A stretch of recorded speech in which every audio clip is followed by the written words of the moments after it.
नमस्कार दोस्तों, आपका स्वागत है मेरे इलेक्ट्रिकल ट्यूटोरियल चैनल पे। यहाँ पर हम लोगों ने इलेक्ट्रिकल इंजीनियरिंग के नेटवर्क एनालिसिस से या सिंथेसिस ऑफ पैसिव नेटवर्क से एक नए टॉपिक को लिया है, जो कि क्या है, Hurwitz polynomial and properties of Hurwitz polynomial. तो आइए स्टार्ट करते हैं आज के इस टॉपिक को, जिस पर हम लोग समझेंगे कि कब किसी पॉलिनोमियल को हॉर्विट्ज़ पॉलिनोमियल कहा जाता है और उसके प्रॉपर्टीज क्या होते हैं। तो अब हम लोग यहाँ पर हॉर्विट्ज़ पॉलिनोमियल के बारे में समझने के लिए एक polynomial function p of s को एज्यूम कर लेंगे। अब हम लोग आगे देखेंगे कि यह जो पॉलिनोमियल है p ऑफ s वह कब हॉर्विट्ज़ पॉलिनोमियल कहलाएगा, और हॉर्विट्ज़ पॉलिनोमियल होने के लिए इस फंक्शन p ऑफ s को कौन कौन से कंडीशन को सेटिस्फाई करना होगा, और कौन कौन से कंडीशन को सेटिस्फाई करने के बाद यह जो पॉलिनोमियल है क्या कहलाएगा, हॉर्विट्ज़ पॉलिनोमियल कहलाएगा। तो किसी भी फंक्शन या पॉलिनोमियल को हॉर्विट्ज़ पॉलिनोमियल होने के लिए दो कंडीशन बताए गए हैं, जिनमें से पहला कंडीशन क्या है उसको यहाँ पर अभी लिख लेंगे। तो यहाँ पर हम लोग हॉर्विट्ज़ पॉलिनोमियल के लिए पहले कंडीशन को देखेंगे। तो पहला कंडीशन क्या है, polynomial p of s is real when s is real. तो हम लोग इस पहले पॉइंट से समझ सकते हैं कि s के सभी रियल वैल्यू के लिए पॉलिनोमियल p ऑफ s का वैल्यू हम लोगों को क्या मिलना चाहिए, रियल मिलना चाहिए। अगर हम लोग s के रियल वैल्यू के लिए p ऑफ s के वैल्यू को कैलकुलेट करें, और अगर हम लोगों को उसका वैल्यू रियल को छोड़कर और अगर किसी फॉर्म पे मिले, तो वह जो पॉलिनोमियल क्या होगा, हॉर्विट्ज़ पॉलिनोमियल नहीं होगा। तो यहाँ पर हम लोगों ने हॉर्विट्ज़ पॉलिनोमियल के लिए पहले कंडीशन को देखा। अब हम लोग यहाँ पर हॉर्विट्ज़ पॉलिनोमियल के लिए सेकंड कंडीशन को देखेंगे। तो सेकंड कंडीशन क्या है, the roots of p of s have real part which are zero और निगेटिव। तो हॉर्विट्ज़ पॉलिनोमियल के लिए हम लोगों को पॉलिनोमियल p ऑफ s के रूट को कैलकुलेट करना होगा, और जब हम लोग p ऑफ s के रूट को कैलकुलेट करें तो रूट का वैल्यू हम लोगों को क्या मिलना चाहिए, निगेटिव मिलना चाहिए। अगर हम लोगों को पॉलिनोमियल p ऑफ s के रूट कॉम्प्लेक्स में मिले, तो उस कॉम्प्लेक्स रूट के रियल पार्ट का वैल्यू क्या होना चाहिए, जीरो होना चाहिए या निगेटिव होना चाहिए। तो अब हम लोग इसको दूसरे शब्दों में किस प्रकार से समझ सकते हैं, तो जब हम लोग p ऑफ s के रूट को या पॉलिनोमियल p ऑफ s के रूट को s प्लेन पर प्लॉट करें, तो सभी रूट s प्लेन के कौन से साइड पर होना चाहिए, लेफ्ट हैंड साइड पर होना चाहिए। कोई भी रूट का प्लॉट हम लोगों को s प्लेन के राइट हैंड साइड पर नहीं मिलना चाहिए, और हम लोगों को यहाँ पर ध्यान रखना होगा जो p ऑफ s के कॉम्प्लेक्स रूट होंगे उनके इमेजिनरी पार्ट क्या होने चाहिए, सिंपल होने चाहिए। हम लोगों को इमेजिनरी पार्ट पर कोई भी कॉम्प्लेक्स टर्म नहीं मिलना चाहिए। तो यहाँ पर हम लोगों ने समझा कि पॉलिनोमियल p ऑफ s को हॉर्विट्ज़ पॉलिनोमियल होने के लिए कौन से दो कंडीशन को सेटिस्फाई करना होगा। अब हम लोग आगे समझेंगे कि हॉर्विट्ज़ पॉलिनोमियल के क्या क्या प्रॉपर्टीज़ होते हैं। तो अब हम लोगों को यहाँ पर हॉर्विट्ज़ पॉलिनोमियल के प्रॉपर्टीज़ को समझना होगा। तो उसके लिए हम लोग यहाँ पर एक polynomial function p of s को ले लेंगे। तो लिखेंगे p of s is equal to a0 plus a1s plus a2s square plus up to an s to the power n। तो अब हम लोग इस पॉलिनोमियल p ऑफ s की हेल्प से हॉर्विट्ज़ पॉलिनोमियल के प्रॉपर्टीज़ को समझने का कोशिश करेंगे। तो अब हम लोग यहाँ पर हॉर्विट्ज़ पॉलिनोमियल के पहले प्रॉपर्टी को देखेंगे। तो पहला प्रॉपर्टी क्या है, all the coefficient of p of s must be real and positive.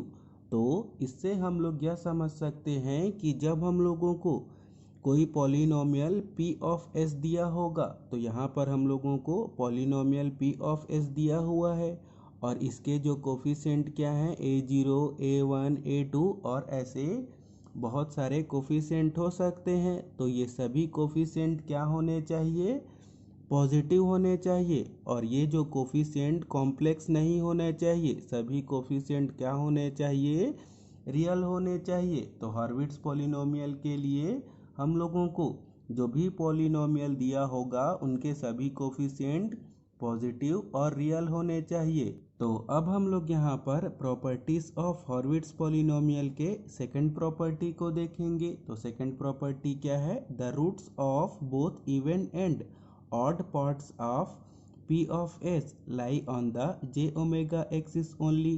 तो हम लोगों को सेकंड पॉइंट को समझने के लिए पॉलिनोमियल p ऑफ s से इवन एंड ऑड पार्ट्स को किस प्रकार से लिया जाता है, पहले उसको समझना होगा। तो अब हम लोग यहाँ पर एक एग्जाम्पल की हेल्प से समझेंगे कि अगर कोई पॉलिनोमियल दिया हो तो उसके इवन एंड ऑड पार्ट को किस प्रकार से लिया जाता है। तो यहाँ पर हम लोग एक पॉलिनोमियल p ऑफ s को ले लेंगे। तो लिखेंगे p of s is equal to s to the power 4 plus s to the power 3 plus 2s square plus 4s plus 1। अब हम लोग इस पॉलिनोमियल को इवन एंड ऑड पार्ट में डिवाइड करके लिखेंगे। तो उसके लिए हम लोगों को यहाँ पर दो पॉलिनोमियल को एज्यूम करना होगा। तो पहला पॉलिनोमियल ले लेंगे m ऑफ s और दूसरा पॉलिनोमियल ले लेंगे n ऑफ s। तो जब कभी भी हम लोग पॉलिनोमियल को इवन एंड ऑड पार्ट में डिवाइड करें तो हम लोगों को हमेशा ध्यान रखना होगा कि m ऑफ s पे हमेशा हम लोगों को इवन पार्ट को लिखना है और n ऑफ s पे हमेशा हम लोगों को ऑड पार्ट पे लिखना है। तो जब हम लोग m ऑफ s पे इस पॉलिनोमियल के इवन पार्ट को लिखेंगे तो हम लोगों को क्या क्या मिलेगा, तो मिलेगा s to the power 4 plus 2s square plus 1। और जब हम लोग इस पॉलिनोमियल के ऑड पार्ट को लिखेंगे तो हम लोगों को उसको n ऑफ s पर लिखना होगा और हम लोगों को क्या मिलेगा, तो लिखेंगे s क्यूब प्लस 4s। तो अब हम लोग यहाँ पर प्रॉपर्टीज ऑफ हॉर्विट्ज़ पॉलिनोमियल के सेकेंड पॉइंट से समझ सकते हैं कि जब हम लोग कोई पॉलिनोमियल p ऑफ s को इवन पार्ट और ऑड पार्ट पर अलग कर ले और जब हम लोग इसके रूट को कैलकुलेट करें और इस रूट को जब हम लोग कौन से प्लेन पर ड्रॉ करें, s प्लेन पर ड्रॉ करें, तो सभी रूट हम लोगों को कौन से एक्सिस पर मिलना चाहिए, j ओमेगा एक्सिस या इमेजिनरी एक्सिस पर मिलना चाहिए। तो यहाँ पर हम लोगों ने प्रॉपर्टीज ऑफ हॉर्विट्ज़ पॉलिनोमियल के सेकंड प्रॉपर्टी को समझा। अब हम लोग यहाँ पर प्रॉपर्टीज ऑफ हॉर्विट्ज़ पॉलिनोमियल के थर्ड प्रॉपर्टी को देखेंगे। तो थर्ड प्रॉपर्टी क्या है, all the quotients of continued fraction expansion of the ratio of even to odd parts और odd to even parts must be positive. तो यहाँ पर हम लोग थर्ड प्रॉपर्टी से समझ सकते हैं कि जो हम लोगों को पॉलिनोमियल दिया होगा उसको पहले हम लोगों को इवन पार्ट और ऑड पार्ट पर अलग करना होगा और हम लोगों को हमेशा याद रखना होगा कि इवन पार्ट को m ऑफ s से लिया जाता है और उस पर हम लोगों को s के इवन पावर वाले टर्म को लेना होता है और n ऑफ s पे हमेशा ऑड पार्ट को लिया जाता है और उस पर हम लोगों को s के ऑड पावर वाले टर्म को लेना होता है। और जब हम लोग इवन पार्ट का ऑड पार्ट के साथ और ऑड पार्ट का इवन पार्ट के साथ कंटिन्यूड फ्रैक्शन एक्सपांशन करें तो जितने भी कोसेंट हैं वो सभी कोसेंट हम लोगों को पॉजिटिव मिलना चाहिए। और हम लोगों को यहाँ पर ध्यान रखना होगा कि इवन टू ऑड पार्ट्स या ऑड टू इवन पार्ट्स कैसे कंटिन्यूड फ्रैक्शन एक्सपांशन को डिसाइड किया जाता है। तो उसके लिए हम लोगों को याद रखना होगा।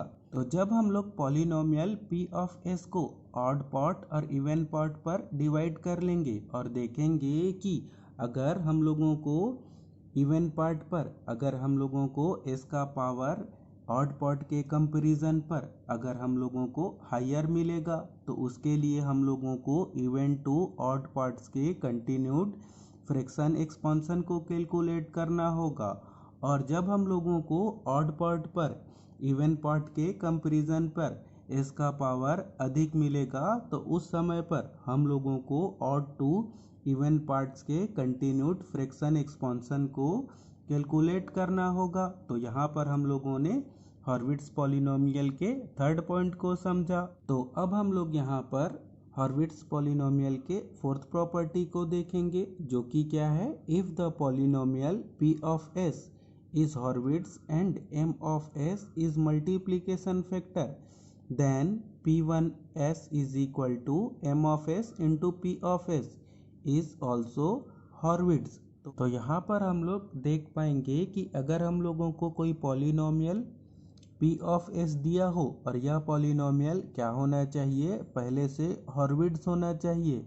और जब हम लोग इस पॉलिनोमियल p ऑफ s पर मल्टीप्लिकेशन फैक्टर या कोई कांस्टेंट टर्म का मल्टीप्लाई करें या अगर कोई कांस्टेंट टर्म को पॉलिनोमियल से कॉमन ले लें तो वह जो पॉलिनोमियल या नया पॉलिनोमियल होगा वो क्या होगा, हॉर्विट्ज ही होगा। तो अब हम लोग यहाँ पर हॉर्विट्ज पॉलिनोमियल के फिफ्थ प्रॉपर्टी को देखेंगे, जो कि क्या है, the continued fraction expansion of the ratio p of s and its derivative p dash of s have all positive coefficient।